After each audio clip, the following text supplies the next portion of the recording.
भरत क्षेत्र के समर्थ आचार्य श्री कुंकुन देव रचित ग्रंथादिराज समय सार पे अपना स्वाध्याय चल रहा है। उसका अंतिम नौवां अधिकार सर्व विशुद्ध ज्ञान अधिकार अपने चल रहा है अभी। उसकी थोड़ी गाथा हुई है, 8-10 गाथा। तो समय सार को आगे से थोड़े टच करें तो जीव अजीव अधिकार से लेके जीव अजीव अधिकार आया, फिर कर्ता कर्म अधिकार आया, पुण्य पाप अधिकार आया, आश्रव अधिकार आया, संवर अधिकार आया। तो वहां पे उस अधिकार को एक लाइन में बोले कि उसका निचोड़ क्या है, उसका सार क्या है इतने अधिकार का। तो अपनी आत्मा को पर पदार्थ और विकारी भावों से उसमें भिन्न बताया है और अनेक प्रकार से भेद विज्ञान कराया है। मतलब पूरी दुनिया से अपने को अलग दिखा के अपनी आत्मा की पहचान करा के उसका अनुभव कराने की बात आई। उसके बाद निजरा अधिकार आवे, तो जिसको ऐसा वेद ज्ञान हो गया है और सब पदार्थ से विकारी भावों से भिन्न अपनी भगवान आत्मा का जिसको अनुभव हो गया है, ऐसा सम्यक दृष्टि जीव है। उसको भूमि का अनुसार उसके भोग के साधन भी होते हैं, संयोग का योग भी होता है। ये सब होते हुए भी उसको बंध नहीं होता। वो सचित अचित द्रव्य का भोग करेगा, फिर भी उसको निजरा होती है। ये सब सम्यक दर्शन की महिमा है। ऐसा निजरा अधिकार का सार है सब गाथा का। उसके बाद अपने इसके आगे वाला अधिकार बंध अधिकार और मोक्ष अधिकार, दो अधिकार गए। तो बंध अधिकार में पूरे 51 गाथा में बंध के कारण की चर्चा की है कि ये जीव को बंधन क्यों होता है। 51 गाथा में वो बंध अधिकार में पूरा वो बात आई। और मोक्ष अधिकार में मुक्ति का उपाय क्या है, उसके ऊपर 20 गाथा थी खाली, लेकिन उसके ऊपर मतलब उसको लाइट किया उसको। और अभी ये सर्व विशुद्ध ज्ञान अधिकार आया है जो अपने चल रहा है। उसमें अपनी जो आत्मा है, भगवान आत्मा है, अपना आत्मा है, वो अकर्ता है, अभोक्ता है। मतलब अपना जो स्वभाव है जानना देखना, वो जानने देखने जो कार्य होता है, कर्म होता है, उसका तो कर्ता वो है। लेकिन अन्य परद्रव्य का या जो विभाव विकार है, राग द्वेष मोह विकार है, उसका अकर्ता है। और जब परद्रव्य का और विकार का अकर्ता है तो उसका अभोक्ता भी है। तो ये दो चीज को लेके ये पूरा सर्व विशुद्ध ज्ञान अधिकार दिखाया है कि अपना स्वरूप ही ऐसा है कि वो परद्रव्य को करता भी नहीं है, उसको भोगता भी नहीं है। तो ऐसा अकर्ता अभोक्ता अपना स्वभाव है और परिणमन भी ऐसा ही है। तो ऐसा ये सर्व विशुद्ध ज्ञान अधिकार का निचोड़ है। उसकी शुरुआत अपने की थी 308 से 311, चार गाथाएं आई थी। वो चार गाथा का मूल विषय था कि आत्मा अकर्ता है। उसको दृष्टांत पूर्वक उसको समझाया था। जैसे अपना नेत्र होता है, आंख होती है, वो सामने कुछ पदार्थ है, उसमें कुछ करती नहीं है, उसको देखती मात्र है। उस प्रकार अपनी आत्मा है जो दृश्यमान पदार्थ है, उसको कुछ करती नहीं है, उसको मतलब जानती मात्र है। तो इस प्रकार से 308 से 311 चार गाथा में आत्मा का अकर्तापना सिद्ध कहा किया था। उसके बाद अपने गए स्वाध्याय में 312 313 दो गाथा ली थी।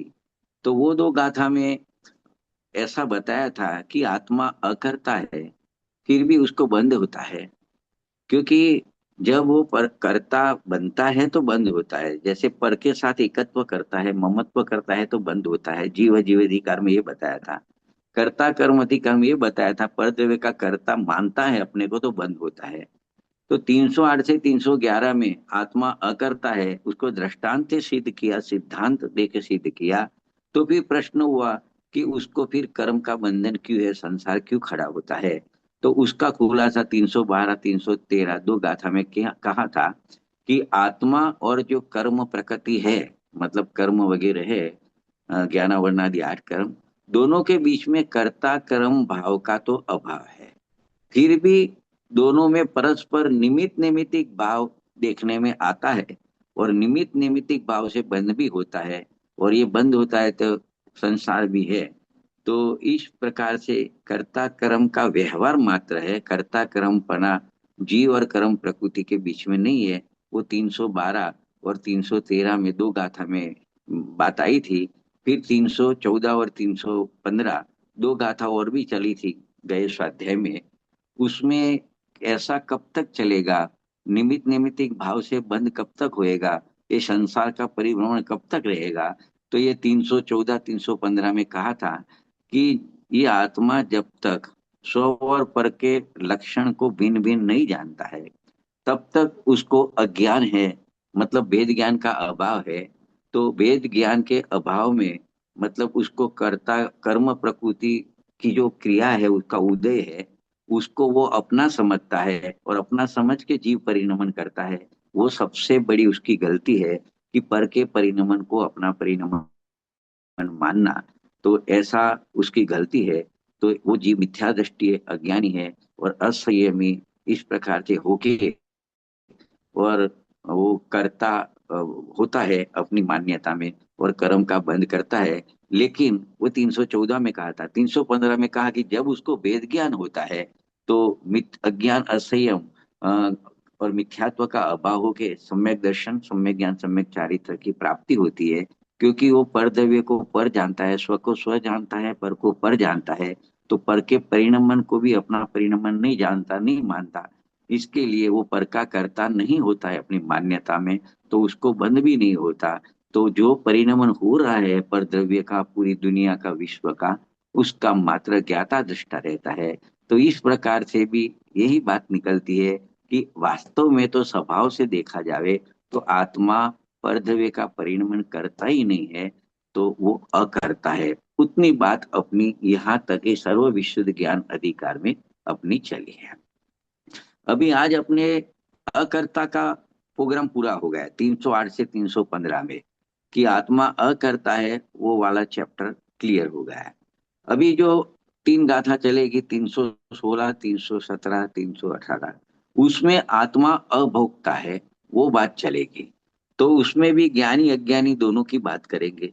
तो 316 गाथा आएगी, उसमें अज्ञानी अज्ञानी पर को अपना मानता है, पर परिणमन को अपना मानता है, तो उसका भोक्ता भी बनता है। और ज्ञानी अपने स्वभाव रूप परिणमन को ही अपना परिणमन मानता है, तो वो पर का भोक्ता नहीं होता है।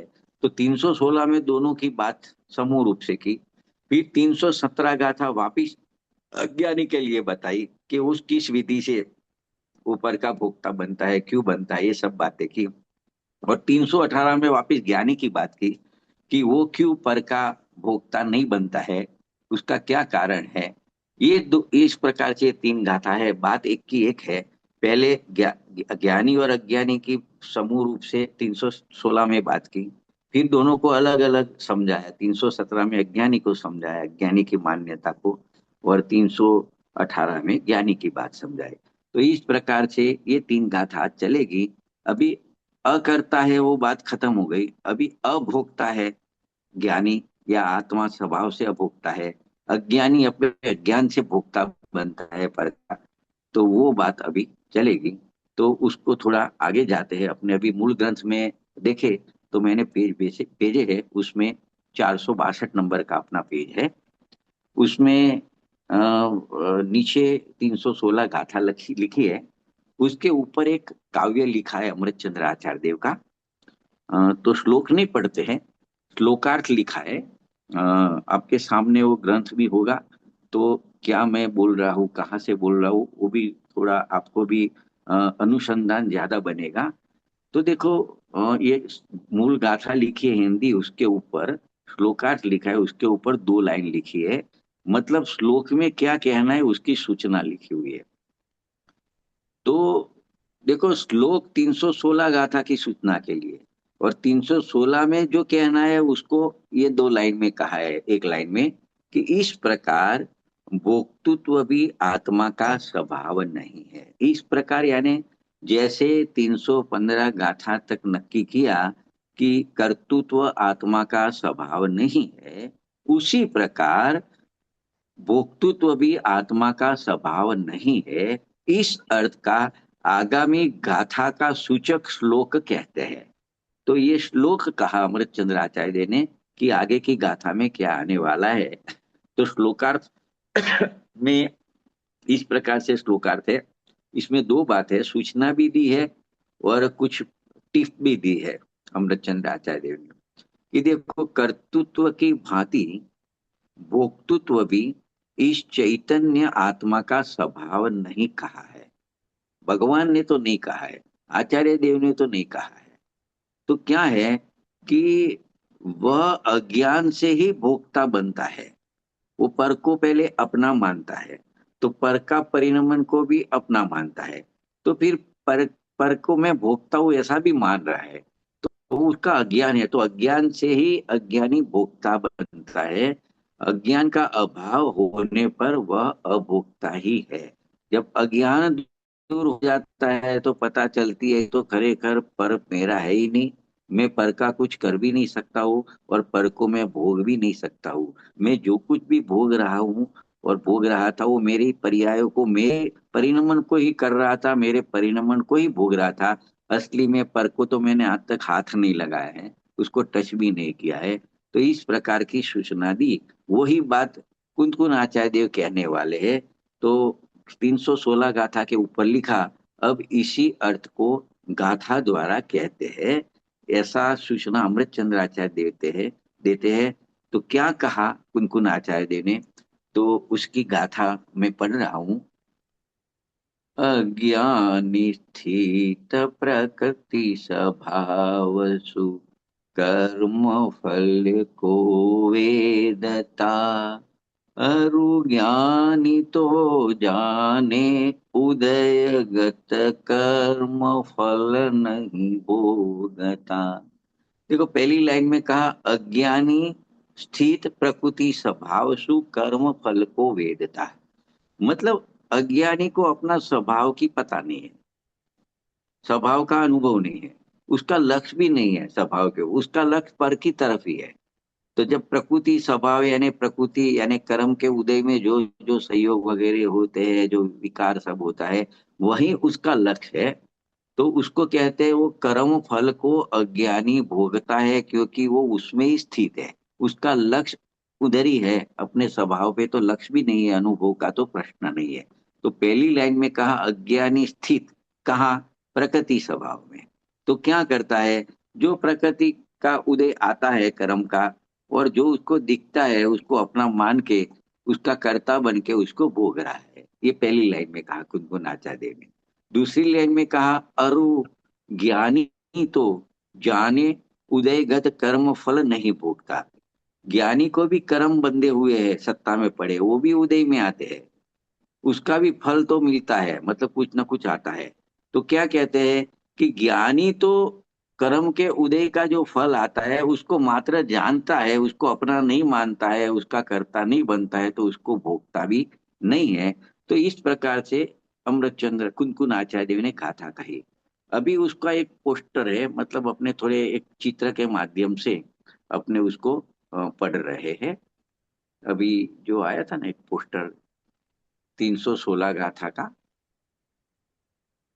उसको देखते हैं। अभी आएगा वो पोस्टर 316 गाथा का, स्क्रीन पे आ सकता है। करियो सर। हाँ, अब कर रही हूँ सर। हाँ, 316 वाला चाहिए अभी। हाँ हाँ, वो गलती से 317 हाँ, हो कोई गया कोई था कोई इसलिए। बात नहीं। अब दिख रही है। तो देखो, मेन हेडिंग क्या लिखा है, गाथा 316 जो अभी अपने पढ़ रहे थे। 370 बराबर, आई गाथा शायद। पढ़ी खाली। हाँ देखा ही क्या मैं। हाँ, ये है वही। हाँ। बराबर। अभी ओके। देखो, इसमें क्या सिद्ध करना है, ऐसे तो 316 17 18 तीनों गाथा में एक ही बात बतानी है कुनकुन आचार्य देव की, कि आत्मा स्वभाव से ही अभोक्ता है, वो पर को भोग सकता ही नहीं है, अभोक्ता ही है स्वभाव से, वो बात बतानी है। उसके बाजू में, मतलब मेरे राइट हैंड में और पोस्टर के लेफ्ट में लिखा है, आत्मा शुद्ध है और स्वभाव से अभोक्ता है। ये बात सिद्ध करनी है उनको। बराबर है। तो देखो नीचे टीका लिखी है, टीका की जो 8-9 लाइन है, उसको 4-4 लाइन दो पार्ट में पढ़ते हैं। तो पहली 4 लाइन, मतलब 3.5 लाइन अज्ञानी के लिए है, बाकी की जो लाइन है वो ज्ञानी के लिए है। तो देखो, सिद्ध ये करना है कि आत्मा स्वभाव से अभोक्ता है। मतलब उसमें ज्ञानी अज्ञानी कोई भेद नहीं करना है। कोई भी आत्मा मात्र है, जीव मात्र है, उसका स्वभाव ही ऐसा है, वो पर को भोग सकता नहीं है, अभोक्ता है। फिर भी यहाँ कह रहे हैं अज्ञानी उसका भोक्ता है, बनता है, मतलब मान्यता में। वो कैसे मानता है, उसको यहाँ पे 3.5 लाइन में बताया है। तो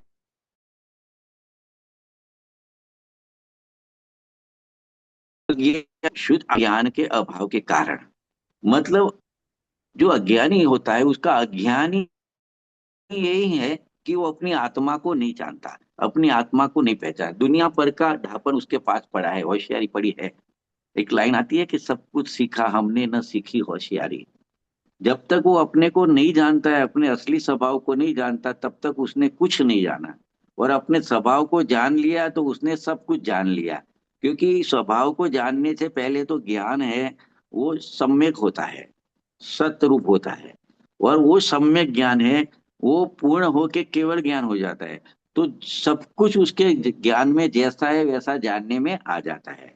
और जो अपनी आत्मा को नहीं जानता, स्वभाव को नहीं जानता, और खाली पर का कितना भी ज्ञान कर ले, लेकिन वो अज्ञान रूपी बना रहेगा, क्योंकि उसमें पर को जानेगा, अपनापन किए बिना नहीं रहेगा।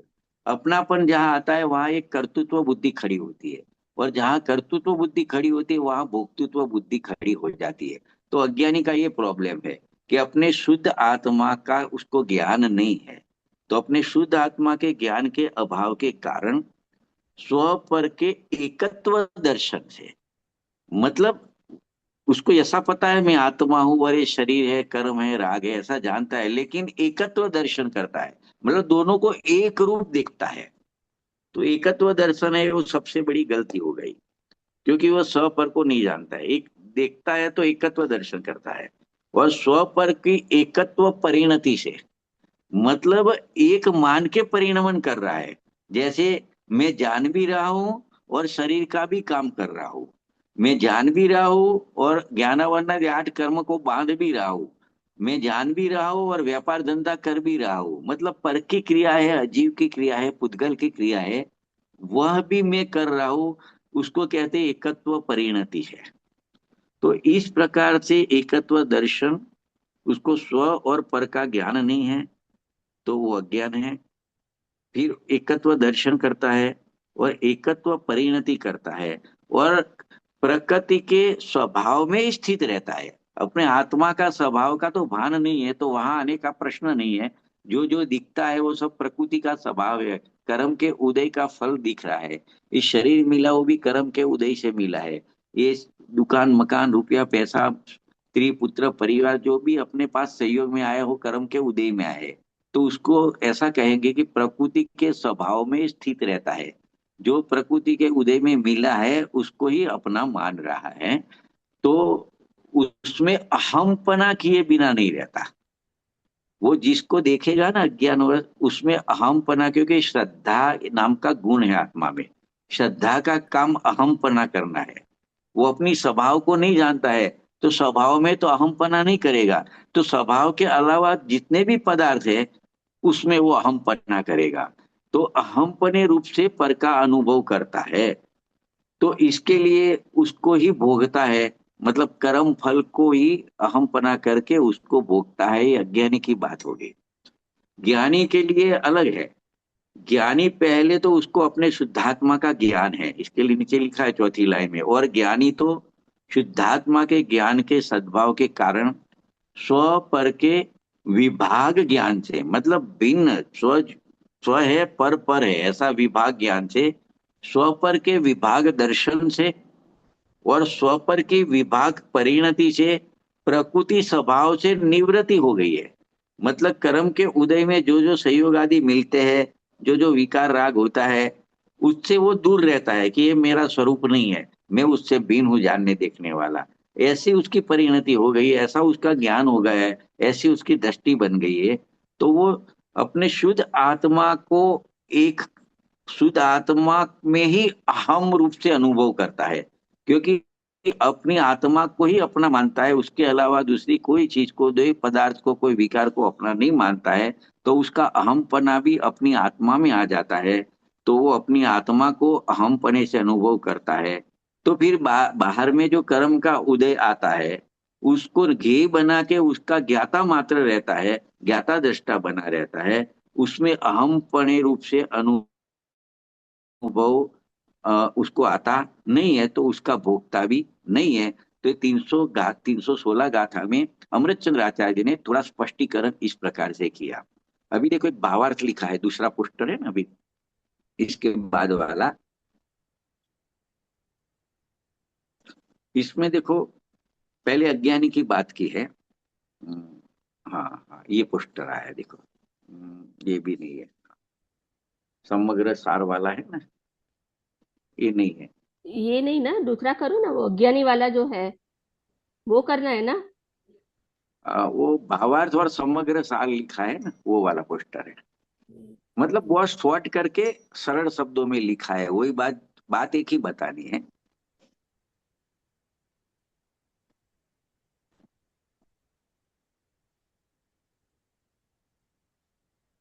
दिख रहा है? नहीं, आया नहीं है अभी, वो आपका एक मिनट, सूची आ एक रही है मिनट, सब आपकी कुछ। एक मिनट। अब दिख रहा है? कोई पोस्टर खुला ही नहीं है, वो अरे लिस्ट जैसा कुछ यार, खुला शेयर है। शेयर शेयर ना दिखाओ हमारे। शेयर नहीं हुआ है कुछ। हाँ। मैं पढ़ता हूँ सरल भाषा में, खुले तो ठीक है ना। ये नहीं, देखो। यहाँ पे मेरे लैपटॉप में खुल गई है, शेयर करना रह हाँ गया। हाँ, कोई बात नहीं। देखो, फिर से मैं बोलता हूँ, अज्ञानी के लिए एक लाइन में समाप्त करता हूँ। अज्ञानी तो शुद्ध अज्ञानी को शुद्ध आत्मा का ज्ञान नहीं है, हाँ यही है। दिख रही है? हाँ। उसको, हाँ यही है, उसको शुद्ध आत्मा का ज्ञान नहीं है। तो कर्म के उदय में जो जो दिखता है ना, उसको मैं भोग रहा हूँ ऐसा वो जानता है, ऐसा मानता है। इसके लिए उसको भोक्ता वो बनता है, उसको भोगता है। और जो ज्ञानी है, उसको अपने शुद्ध आत्मा की अनुभूति बनी रहती है। तो प्रकृति के उदय में जो कुछ भी आता है, मतलब संयोग आदि, उसको अपना स्वभाव नहीं जानता है, संयोग तरीके जानता है। इसीलिए कर्म के उदय को भी वो भोगता नहीं है। तो ये बात यहाँ 316 में बतानी है। मतलब उसका समग्र जितनी चर्चा हो, इसके सार रूप में लेवे, तो ऐसा कह सकते हैं कि अज्ञानी स्वपर के अभेद के कारण, मतलब उसको स्वपर का भेद ज्ञान नहीं है, तो दोनों को एक मान रहा है, अभेद मानता है। तो उसके कारण प्रकृति के स्वभाव में स्थित रहता है। जैसे ये मेरा मेरा स्वभाव ही है, राग हुआ तो मेरा स्वभाव ही है, ये शरीर मेरा ही है, ये कर्म मेरे ही है, ये संयोग मेरे ही है। तो उसमें स्थित होकर उसका भोक्ता बनता है, मतलब वो मानता है मैं उसको भोग रहा हूँ, मैं जड़ पुद्गल को भोग रहा हूँ। ज्ञानी की क्या लाइन लिखी है? ज्ञानी स्वपर के भेद को जानकर प्रकृति के स्वभाव में स्थित नहीं होता। वो जानता तो है संयोग में शरीर है, दुकान है, मकान है, रुपया पैसा, ऐसा जानता तो है प्रकृति का उदय को, लेकिन उसमें स्थित नहीं होता, उसको भिन्नपणे जानता है। तो वो कर्म का भोगता नहीं है, उसको अपना मैं भोग रहा हूं ऐसा नहीं मानता है। मतलब शुद्ध आत्मा का ज्ञान होता है तभी कर्म का भोक्तृत्वपना मिटता है और मोक्ष मार्ग प्रकट होता है। ये उसका निचोड़ निकल गया 316 गाथा का, कि जब तक आप आत्मा को नहीं जानोगे, तब तक आत्मा के अलावा जो चीज अपने आगे पीछे सामने है, वो सब कर्म प्रकृति का स्वभाव है, उसका उदय है, उसको अपना मान के उसका भोक्ता ही बने रहेंगे। आगे ऐसा कहा था, उसका कर्ता बने रहेंगे। अभी कह रहे उसका भोक्ता बने रहेंगे और आप संसार में रखड़ोगे। और जब अपनी शुद्ध आत्मा का ज्ञान हुआ, तो उसमें स्थित होएंगे, उसमें हम आएगा, तो आपको मोक्ष मार्ग प्रकट होएगा, संसार का अभाव हो जाएगा और आपको मुक्ति मिल जाएगी। ये 316 गाथा में इतना कहना है। अभी अपने मूल ग्रंथ में जाते हैं, 317 गाथा के लिए। पेज नंबर है अ, मूल ग्रंथ में 464, 464। देखो, उसके 317 गाथा मैंने जो भेजा है, उसके ऊपर एक लाइन लिखी है, अब अभी पोस्टर का काम नहीं है, पोस्टर बाद में खोलते हैं, है ना। देखो क्या कहते हैं। अब यह नियम बताया जाता है कि अज्ञानी वेदक ही है। जब तक अज्ञान है तब तक वो कर्म का वेदन करने वाला ही है। ये 317 में आएगा। 318 में आएगा ज्ञानी अवेदकी है। अभी 317 की बात करते हैं। और नियम बताया जाता है। नियम भी सिद्ध करेंगे क्यों ऐसा होता है। तो यह नियम बताया जाता है कि अज्ञानी वेदक ही है, पर का वेदता ही है, पर को वेदता ही है, ऐसा नियम बना। क्यों बना। तो देखो, उसकी गाथा पढ़ रहा हूँ जो कुनकुन आचार्य देव ने कही थी प्राकृत में, उसका हिंदी अनुवाद है। सदरीत पढ़कर शास्त्र भी प्रकृति अभव्य नहीं तजे। जो दूध गुड़ पीता हुआ भी सर्प नहीं निरविष बने। देखो अभी अज्ञानी को समझाने के लिए अभव्य का दृष्टांत दिया है कि सु सदरीत पढ़कर शास्त्र भी, मतलब कितने भी शास्त्र अभव्य जीव पढ़ लेवे, उत्कृष्ट शास्त्र का ज्ञान उसको 11 अंग 9 पूर्व तक का हो सकता है। उससे आगे नहीं हो सकता है। मतलब क्योंकि आगे तो फिर सम्यक दर्शन जिसको होना है, सम्यक दर्शन समझ उसको ही आगे का ज्ञान होगा। तो उतना सब पढ़ लेता है तो भी अभव्य है ना। वो मुक्त नहीं होता, कर्म से छूटता नहीं है। दृष्टांत दिया। अज्ञानी को समझाने के लिए अभव्य का दृष्टांत दिया है।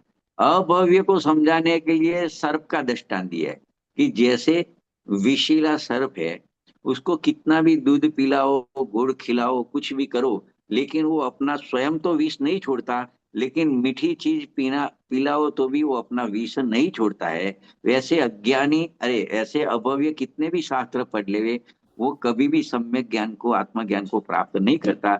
इसी प्रकार यहाँ ये कहना है कि जो अज्ञानी है वो कितना भी शास्त्र पढ़ेगा, लेकिन शास्त्र में अपनी आत्मा का स्वभाव बताए उसका ज्ञान नहीं करेगा, तब तक वो भी कितना भी शास्त्र पढ़ेगा अव्यय की तरफ, लेकिन उसको मतलब उसको आत्मा मतलब उसको ये मोक्ष मार्ग नहीं मिलेगा। तो ये इसमें बताना है। तो इसका पोस्टर में से डायरेक्ट देख लेते हैं उसको। 317 नंबर।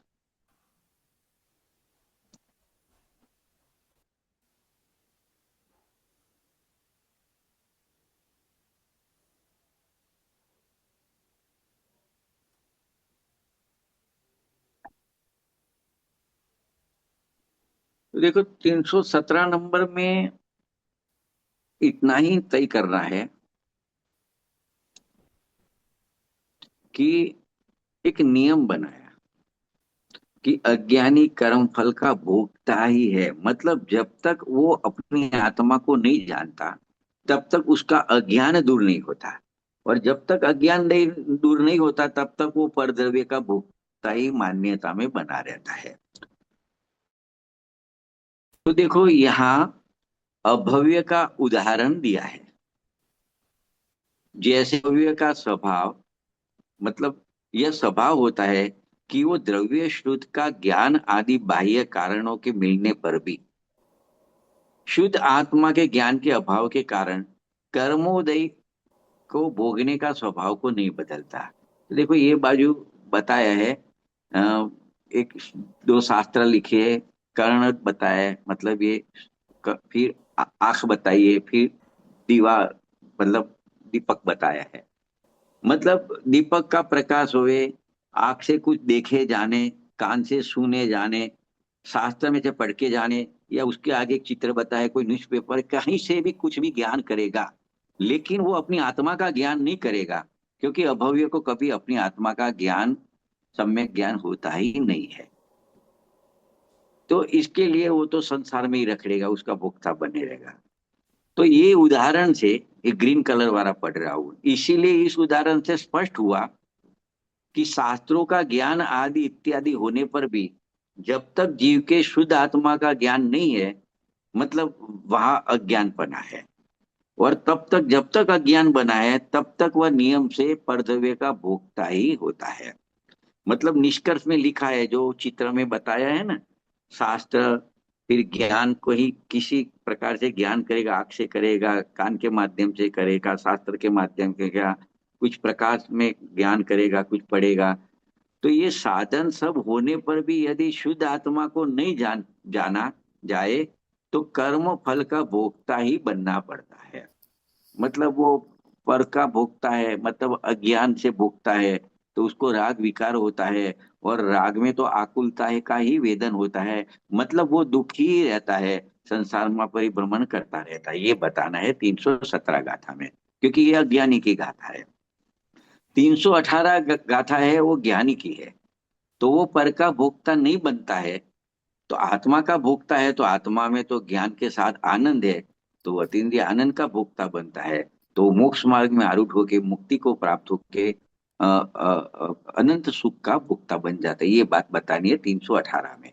तो जो मूल ग्रंथ है उसमें 318 नंबर की गाथा है, उसको पढ़ रहे हैं। पेज नंबर 465 नंबर है, उसमें नीचे गाथा लिखी है।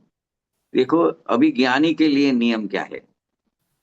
अब यह नियम कहते हैं कि ज्ञानी तो कर्म फल का अवेदक ही है। अवेदक यानी अभोक्ता है। ज्ञानी के लिए वो कर्म का अवेदक अभोक्ता। अज्ञानी के लिए नियम बन गया, वो आत्मा का ज्ञान नहीं करता तब तक भोक्ता, वेदक उसका। ये ज्ञानी की गाथा है। तो इसके लिए गाथा में पढ़ रहा हूं। वैराग्य प्राप्त तू ज्ञानी जन है, कर्म फल को जानता, कड़वे मधुर बहु भांति को, इससे अवेद कहे यहाँ। देखो, जिसको आत्मज्ञान हुआ है, सब चीज से वैराग्य हो गया है, वो कर्म का उदय जो आता है उसको जानता तो है। मतलब जैसे कड़वा कुछ खाता है, वो कड़वा पना जब ककड़ी खा रहा है, कड़वी आई तो पता चलती है कड़वी आ गई है। कुछ मीठी चीज खाता है तो ये मीठा रस है, ऐसा ज्ञान तो होता है। लेकिन वो जानता है कि मेरे को उसका स्वाद, उसका रस गुण तो पुद्गल का होता है। वो कड़वा मीठा तूरा रस है, वो वो रस मेरे में नहीं आ सकता है, लेकिन ये रस कैसा है ऐसा ज्ञान ही मेरे में आता है। तो मैं तो ज्ञान रूपी परिणमित होता हूँ। और जब ऐसा ज्ञान रूप परिणमन होता है तो उसको आत्मा का आनंद ही आता है। ये बात यहाँ पे बतानी है। तो इसका भी जो पोस्टर है 318 गाथा का, इसमें देखो ये बाजू स्ववश बताया है और परवश बताया है। मतलब जो अपने आत्मा के वश में रहता है ना, तो ये बाकी की चीज अपने अंदर अनुभव में नहीं आती है, ऐसा नीचे लिखा है।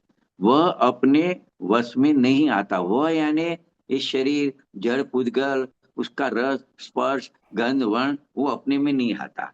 अतः परमार्थ से उसका भोक्ता भी नहीं होता है, क्योंकि वो अपने आत्मा को जानता है और आत्मा के अत्यंत आनंद का ही वेदन करता है। जो स्व वश होता है, पर से विरक्त होता है वो। और जो परवश रहता है, अपनी आत्मा को नहीं जानता है, तो उसको क्या है, मोह राग देश होते हैं। तो परवश होकर उसको ही भोगता है, और राग के भोग में तो आकुलता और दुखी आता है।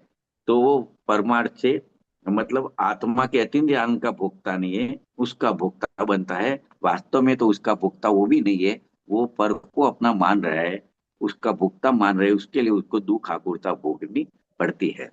तो नीचे लिखा है 1 2 3 4 नंबर। ज्ञानी की बात लिखी है कि जो कि प्रकृति स्वभाव को अपना न जानने से उससे विरक्त है। विरक्त होना क्या, विरक्त यानी क्या, विरक्तपना क्या है। इस शरीर से विरक्तपना क्या, कि शरीर जड़ है, पुद्गल है, ये मैं नहीं है, ये मेरा नहीं है, ऐसा जानना, ऐसा मानना, उसका नाम हुआ शरीर से विरक्त हो गए।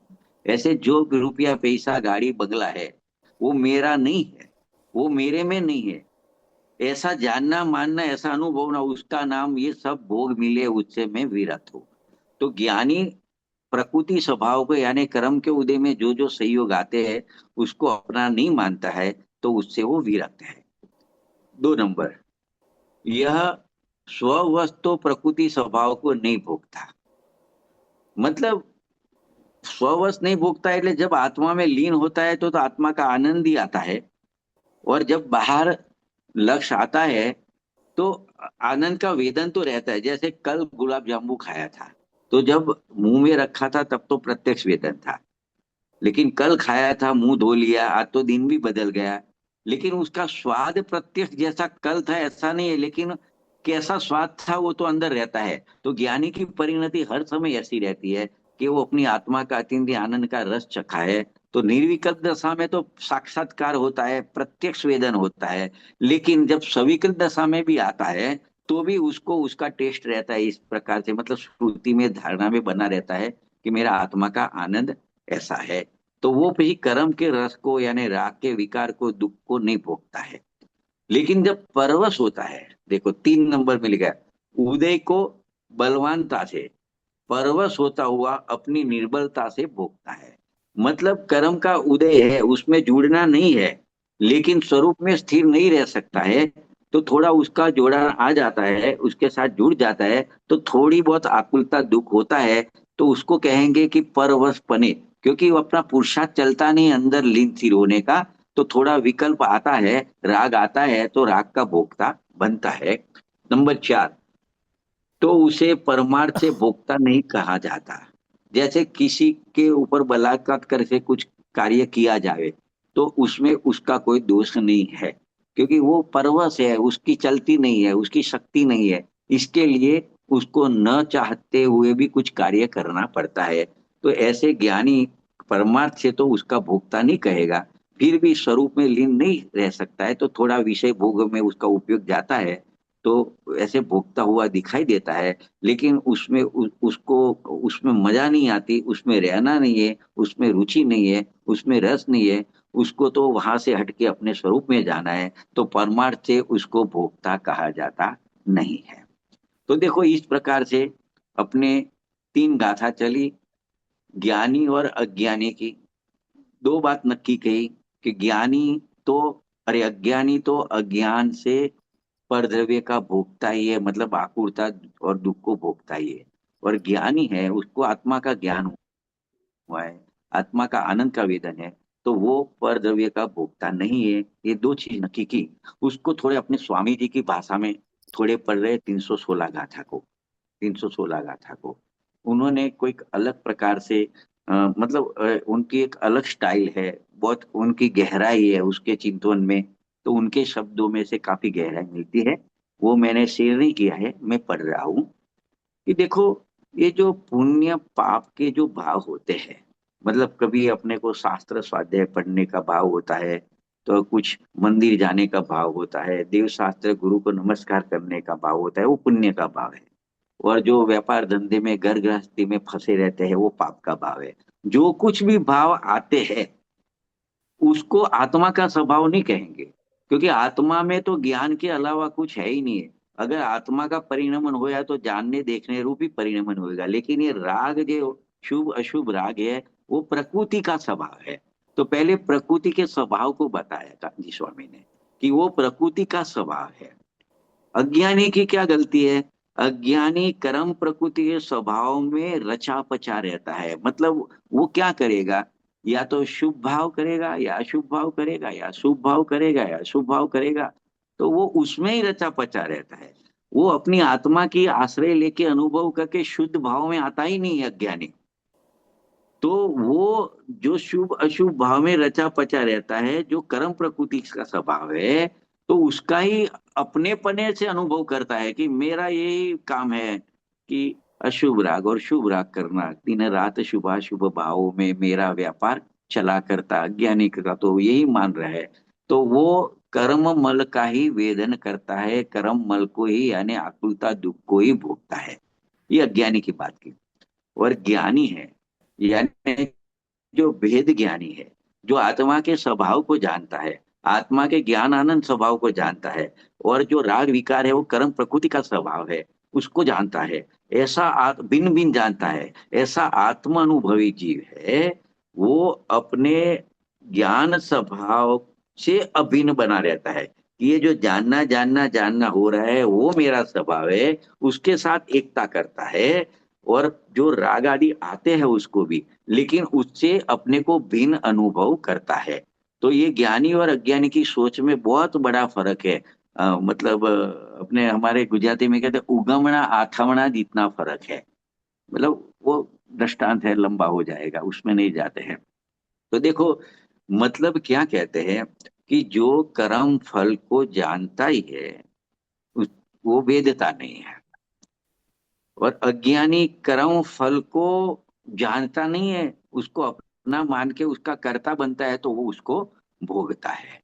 तो इस प्रकार से ज्ञानी और अज्ञानी में इस प्रकार का डिफरेंस है। तो ज्ञानी हमेशा कर्म फल का, यानी कर्म के उदय में जो जो संयोग आते हैं, विकार होता है, उसका ज्ञाता दृष्टा बना रहता है, तो वो उसका भोक्ता नहीं होता। तो ये गाथा में ये कहा जा रहा है कि अज्ञानी हमेशा कर्म फल का भोक्ता बनता है, लेकिन ज्ञानी कर्म फल का भोक्ता नहीं बनता है। तो ये 316 में कहा। 317 18 में ये कहा कि बहुत शॉर्ट में, कि देखो उसमें दृष्टांत दिया था कि जिस प्रकार गुड़ से मिश्रित मीठे दूध को पीता हुआ भी सर्प निर्विष नहीं होता। अपने आप तो नहीं होता, विष को नहीं छोड़ता। उसको ऐसी मीठी चीज पिलाओ तो भी वो विष को नहीं छोड़ता।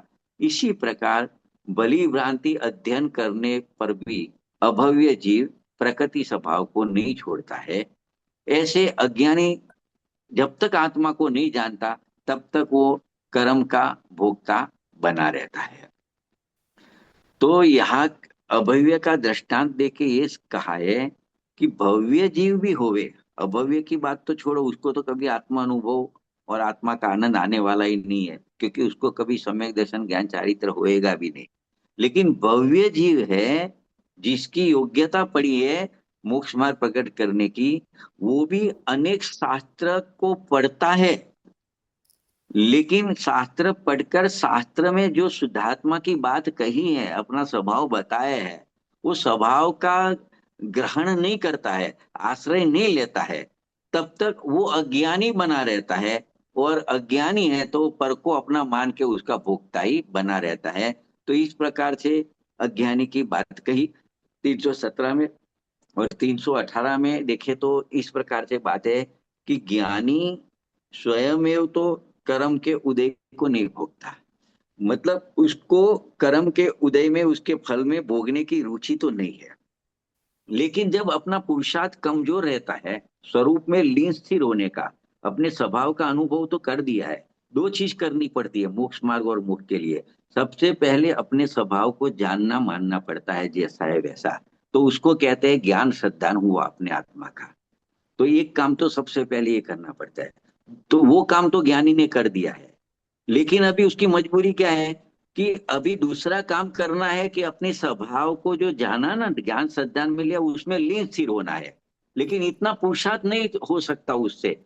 तो फिर क्या होता है, वो कर्म के उदय में थोड़ा उसका जोड़ान हो जाता है, उसको अस्थिरता का दोष कहते हैं।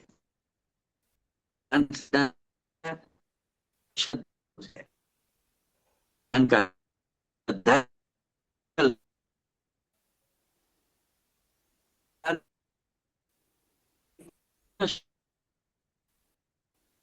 लेकिन ये अपने स्वभाव का ज्ञान संधान करने के बाद उसमें ही लीन होना पड़ता है। वो पुरुषार्थ उच्च नहीं होता, तो फिर उसका उपयोग बढ़ता है, तो संयोग आदि में भी जाता है। तो बस वो परवश पने को भोगता है, ऐसा कहने में उस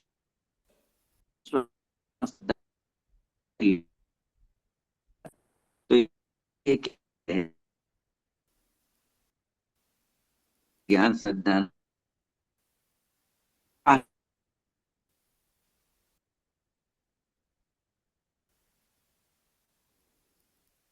करी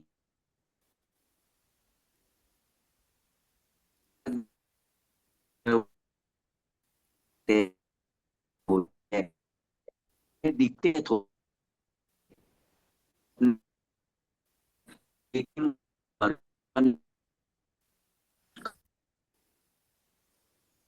सुनाई नहीं दे रहा बिल्कुल, आवाज कट रही है।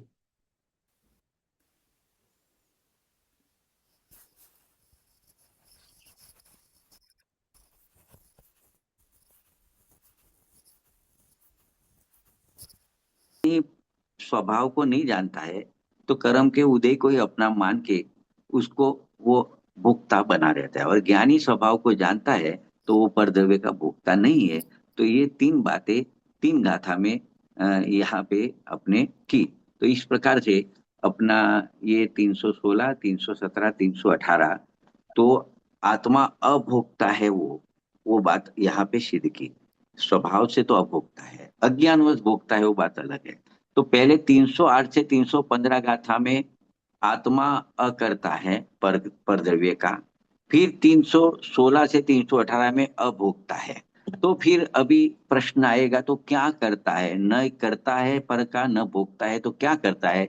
तो 319 गाथा में कहते हैं कि जो कुछ भी हो रहा है उसको मात्र जानता ही है। तो 319 में कहेंगे, उसका स्वाध्याय अगले सेशन में लेंगे। और 320 भी चालू करेंगे। तो फिर वो कुछ करता नहीं है, भोगता नहीं है, पर को मात्र जानता है, तो किस प्रकार, उसको दृष्टांत से 320 गाथा में समझा है। तो 320 गाथा बहुत अगत्य की है, उसमें बहुत अच्छा सिद्धांत है। तो वो पूरा मतलब 308 से लेके 319 का सार है, निचोड़ है 320 में है। तो 319 और 320 गाथा की चर्चा अगले स्वाध्याय में करेंगे। यहाँ पे अपने